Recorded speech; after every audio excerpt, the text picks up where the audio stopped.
नमस्कार मित्रों, स्वागत है आप सभी का आपके अपने YouTube channel smart study classes 77 पर। मित्रों, हम यहाँ तैयारी कर रहे हैं एनटीए नेट जेआरएफ की और हमारा जो टारगेट बैच है वह है 2022 का। बहुत ही जल्द आपको इसका नोटिफिकेशन देखने को मिल जाएगा। हमने तैयारी प्रारंभ कर दी है और अभी कुछ देर पहले इसका फर्स्ट पार्ट यानी शिशु समूह के चिट्ठे जो निबंध है वो उसका फर्स्ट पार्ट अपलोड हो चुका है। यदि आपने नहीं देखा तो आप जाकर देख सकते हैं। इसके पहले की सारी क्लासेस हमारे चैनल के प्लेलिस्ट में लगी हुई हैं, आप जाकर के उसे ज़रूर से ज़रूर देखिए। मैंने आपसे कहा था शिव समूह के चिट्ठे जो हैं वो 8 भाग में है, यानी उसमें 8 खंड हैं और 8 का मैं 8 वीडियो में लेकर आऊँगी। तो उसी क्रम में मैं लेकर आऊँ दूसरा वीडियो जिसका टाइटल है श्रीमान का स्वागत, यानी यह शिव समूह के चिट्ठे का भाग 2 है और यूनिट 9 के अंतर्गत शामिल है। इसे मैंने बता ही दिया था। इसके अलावा और भी बैचेज जो हमारे चैनल पर चलाए गए हैं आप उसे देख सकते हैं। ये देखिए, बहुत ही उपयोगी हैं आपकी परीक्षा के लिए सभी क्लासेस, आप जाकर के अवश्य देखिए। आइए हम देखते हैं श्रीमान का स्वागत, और बाल मुकुंद गुप्त जी ने इसे लिखा है, आप जानते ही हैं। चलिए प्रारंभ करते हैं यह निबंध का भाग 2। जो अटल है वह टल नहीं सकती, जो होनहार है वह होकर रहती है। इसी से फिर 2 वर्ष के लिए भारत के वायसराय और गवर्नर जनरल होकर लॉर्ड कर्जन आते हैं, बहुत से विघ्नों को हटाते और बाधाओं को भगाते। फिर एक बार भारत भूमि में आपका पदार्पण होता है। इस शुभ यात्रा के लिए वह गत नवंबर को सम्राट एडवर्ड से भी विदा ले चुके हैं। दर्शन में अब अधिक विलंब नहीं है।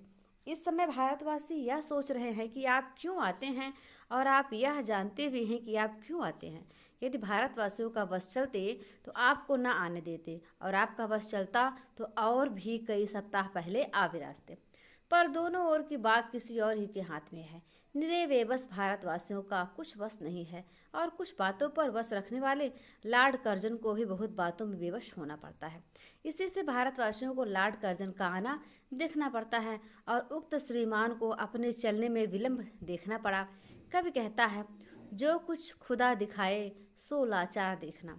अभी भारतवासियों को बहुत कुछ देखना है और लॉर्ड कर्जन को भी बहुत कुछ। श्रीमान को नए शासनकाल के यह 2 वर्ष निस्संदेह देखने की वस्तु होंगे। अभी से भारतवासियों की दृष्टियाँ सिमट कर उस ओर जा पड़े हैं जहाँ जबरदस्त दृष्टा लोग अब बहुत काल से केवल निर्लिप्त निराकार तटस्थ दृष्टा की अवस्था में अतृप्त लोचन से देख रहे हैं और न जाने कब तक देख आवेंगे। अथक ऐसे हैं कि कितने ही तमाशे देख गए पर दृष्टि नहीं हटाते हैं। उन्होंने पृथ्वीराज जयचंद की तबाही देखी, मुसलमानों की बादशाही देखी, अकबर, बीरबल, खान खाना और तानसेन देखे, शाहजहां ने तख्त ताउस और शाही जुलूस देखे। फिर वही तख्त नादिर को उठाकर ले जाते देखा। शिवाजी और औरंगजेब देखे। क्लाइव से लॉर्ड कर्जन का हाथियों का जुलूस और दिल्ली दरबार देखा। अब गोरे पहलवान मिस्टर सिंडो का छाती पर कितने ही मन बोझ उठाना देखने को टूट पड़ते हैं। कोई दिखाने वाला चाहिए। भारतवासी देखने को सदा प्रस्तुत हैं। इस गुण में वह मूछ मड़ोड़ कर कह सकते हैं कि संसार में कोई उनका सानी नहीं। लॉर्ड कर्जन की भी अपनी शासित प्रजा का यह गुण जान गए थे। इसी से श्रीमान ने लीलामय रूप धारण करके कितनी ही लीलाएं दिखाई। इसी से लोग बहुत कुछ सोच विचार कर रहे हैं कि इन 2 वर्षों में भारत प्रभु लॉर्ड कर्जन और क्या क्या करेंगे। पिछले 5 साल से अधिक समय में श्रीमान ने जो कुछ किया उसमें भारतवासी इतना समझने लगे हैं कि श्रीमान की रुचि कैसी है और कितनी बातों को पसंद करते हैं। यदि वह चाहें तो फिर हाथियों का एक बड़ा भारी जुलूस निकलवा सकते हैं, पर उसकी वैसी कुछ ज़रूरत नहीं जान पड़ती, क्योंकि जो जुलूस वह दिल्ली से निकलवा चुके हैं उसमें सबसे ऊंचे हाथी पर बैठ चुके हैं। उससे ऊंचा हाथी यदि सारी पृथ्वी में नहीं तो भारतवर्ष में तो और नहीं है। इसी से फिर किसी हाथी पर बैठने का श्रीमान को और क्या चाह हो सकता है। इससे ऊंचा हाथी और है ही नहीं। ऐरावत का केवल नाम है, देखा किसी ने नहीं है। मेमत की हड्डियाँ किसी किसी अजायब खाने में उसी भांति आश्चर्य के दृश्य देखी जाती हैं जैसे श्रीमान के स्वदेश के अजायब खाने में कोई छोटा मोटा हाथी। बहुत लोग कह सकते हैं कि हाथी की छोटाई बड़ाई पर बात नहीं, जुलूस निकले तो फिर भी निकल सकता है, दिल्ली नहीं तो कहीं और सही। क्योंकि दिल्ली में आतिशबाजी खूब चल चुकी थी, कलकत्ते में फिर चलाई गई। दिल्ली में हाथियों की सवारी हो चुकने पर भी कलकत्ते में रोशनी और घोड़ा गाड़ी का तार जमा था। कुछ लोग कहते हैं कि जिस काम को लॉर्ड कर्जन पकड़ते हैं, पूरा करके छोड़ते हैं। दिल्ली दरबार में कुछ बातों की कसर रह गई थी। उदयपुर के महाराणा न तो हाथियों के जुलूस में साथ चल सके, न दरबार में हाजिर होकर सलामी देने का मौका उनको मिला। इसी प्रकार बड़ौदा नरेश हाथियों के जुलूस में शामिल न थे। वह दरबार में भी आए तो बड़ी सीधी सादी पोशाक में, इतनी सीधी सादी पोशाक में जितनी से आज कलकत्ते में फिरते हैं। वह ऐसा तुम तराक और ठाट बाट का समय था कि स्वयं श्रीमान वैसराय को पतलून तक कार चोबी की पहनना और राजा महाराजों को काठ की तथा ड्यूक ऑफ कनाट को चांदी की कुर्सी पर बिठाकर स्वयं सोने के सिंहासन पर बैठना पड़ा था। उस मौके पर बड़ौदा नरेश का इतनी सफाई और सादगी से निकल जाना एक नई आन था। इसके सिवा उन्होंने झुक कर सलाम नहीं किया था, बड़ी सादगी से हाथ मिलाकर चल दिए थे। यह कई एक कसरें ऐसी है जिनको मिटाने के फिर दरबार हो सकता है, फिर हाथियों का जुलूस निकल सकता है। इन लोगों के विचार में कलाम नहीं, पर समय कम है, बहुत काम होंगे। इसके सिवा कई राजा महाराजा पहले दरबार ही में खर्च से इतने दब चुके हैं कि श्रीमान लॉर्ड कर्जन के बाद यदि 2 वायसराय और आवें और 5-5 की जगह 7-7 साल तक शासन करें, तब तक भी उनका सिर उठाना कठिन है। इससे दरबार या हाथियों के जुलूस की फिर आशा रखना व्यर्थ है। पर सुना है कि अब की विद्या का उद्धार श्रीमान जरूर करेंगे। उपकार का बदला देना महत्पुरुषों का काम है। विद्या ने आपको धनी किया है, इससे आप विद्या को धनी किया चाहते हैं। इसी से कंगालों से छीनकर आप धनियों को विद्या देना चाहते हैं। इससे विद्या का वह कष्ट मिट जाएगा जो उससे कंगाल को धनी बनाने में होता है। नींव पड़ चुकी है, नमूना कायम होने में देर नहीं।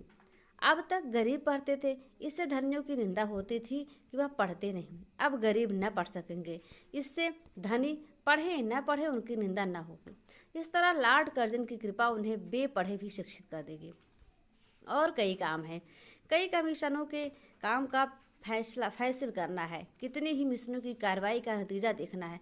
काबुल है, कश्मीर है, काबुल में रेल चल सकती है, कश्मीर में अंग्रेजी बस्ती बस सकती है। चाय के प्रचार की भांति मोटर गाड़ी के प्रचार की इस देश में बहुत ज़रूरत है। बंग देश का पार्टीशन भी एक बहुत ज़रूरी काम है।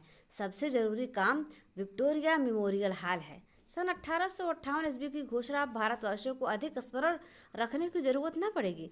श्रीमान स्मृति मंदिर बनवाकर स्वर्गीय महारानी विक्टोरिया का ऐसा स्मारक बनवा देंगे जिसको देखते ही लोग जान जाएंगे कि महारानी वह थी जिनका यह स्मारक है। बहुत बातें हैं, सबको भारतवासी अपने छोटे दिमागों में नहीं ला सकते। कौन जानता है कि श्रीमान लॉर्ड कर्जन के दिमाग में कैसे कैसे आली ख्याल भरे हुए हैं। आपने स्वयं फरमाया था कि बहुत बातों में हिंदुस्तानी अंग्रेजों का मुकाबला नहीं कर सकते। फिर लॉर्ड कर्जन तो इंग्लैंड के रत्न हैं, उनके दिमाग की बराबरी कर गुस्ताखी करने की यहाँ के लोगों को यह बूढ़ा भंगड़ कभी सलाह नहीं दे सकता। श्रीमान कैसे आली दिमाग शासक हैं, यह बात उनके उन लगातार कई व्याख्यानों से टपकी पड़ती है जो श्रीमान ने विलायत में दिए थे और जिसमें विलायत वासियों को यह समझाने की चेष्टा की थी कि हिंदुस्तान क्या वस्तु है। आपने साफ दिखा दिया था कि विलायतवासी यह नहीं समझ सकते कि हिंदुस्तान क्या है। हिंदुस्तान को श्रीमान स्वयं ही समझते हैं। विलायत वाले समझते तो क्या समझते। विलायत में उतना बड़ा हाथी कहाँ जिस पर वह चंवर छत लगा कर चढ़े थे। फिर कैसे समझा सकते कि वह किस उच्च श्रेणी के शासक है। यदि कोई ऐसा उपाय निकल सकता जिससे वह एक बार भारत को विलायत तक खींच ले जा सकते तो विलायत वालों को समझा सकते कि भारत क्या है और श्रीमान का शासन क्या। आश्चर्य नहीं भविष्य में ऐसा कुछ उपाय निकल आवे, क्योंकि विज्ञान अभी बहुत कुछ करेगा। भारतवासी जरा भय न करे, उन्हें लॉर्ड कर्जन के शासन में कुछ करना न पड़ेगा। आनंद ही आनंद है। चैन से भंग पियो और मौज उड़ाओ। नज़ीर खूब कहा गया है। क्या कहा गया है? कुंडी की नकारे पे खुदके का लगा डंका, कुंडी के नकारे पे खुदके का लगा डंका, नित भंग पी के प्यारे दिन रात बजा डंका, नित भंग पी के प्यारे दिन रात बजा डंका। पर एक प्याला इस बूढ़े ब्राह्मण को देना भूल न जाना। यह बूढ़ा ब्राह्मण मुकुंद जी ने खुद अपने लिए कहा। तो देखिए मित्रों, यह कितना अच्छा व्यंग उन्होंने किया अंग्रेजी शासन के ऊपर, अंग्रेजी के ऊपर।